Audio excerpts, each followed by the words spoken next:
乌拉圭河是一条连接不同地区和物种的自然走廊，它自北向南流经巴西、阿根廷和乌拉圭3个国家。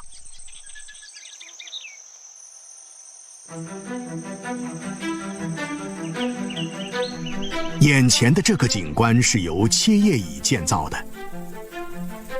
切叶蚁每天将大量的树叶搬运到蚁穴中，它们利用树叶来种植真菌，真菌对它们具有非常重要的意义，也是它们的食物来源。切叶蚁的蚁穴规模直径可达8米，深度可达5米左右。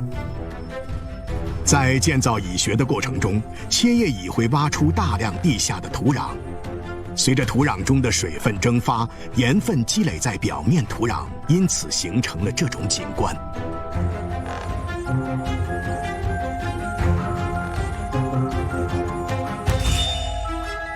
同一地区的其他蚂蚁以花蜜为食，但它们会尽可能在饮食中摄取蛋白质。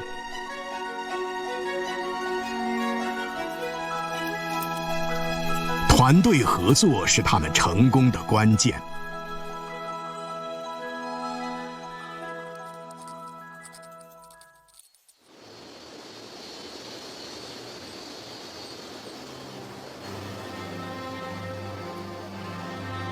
在这里，干旱的土地与潮湿的草甸共存，大大增加了这一地区的生物多样性。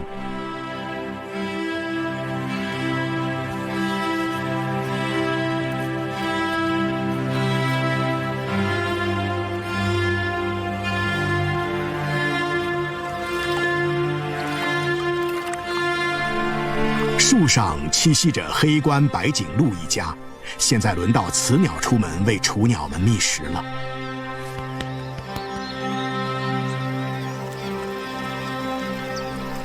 与此同时，雄鸟留下照看饥饿的雏鸟。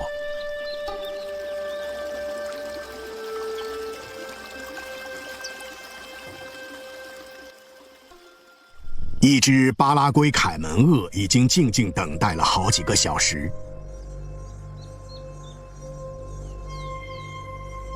终于等来了猎物。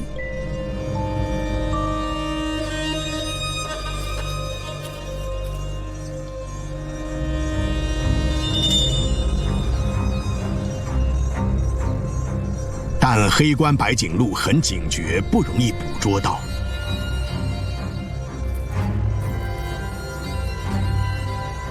鳄鱼有着超乎寻常的耐心。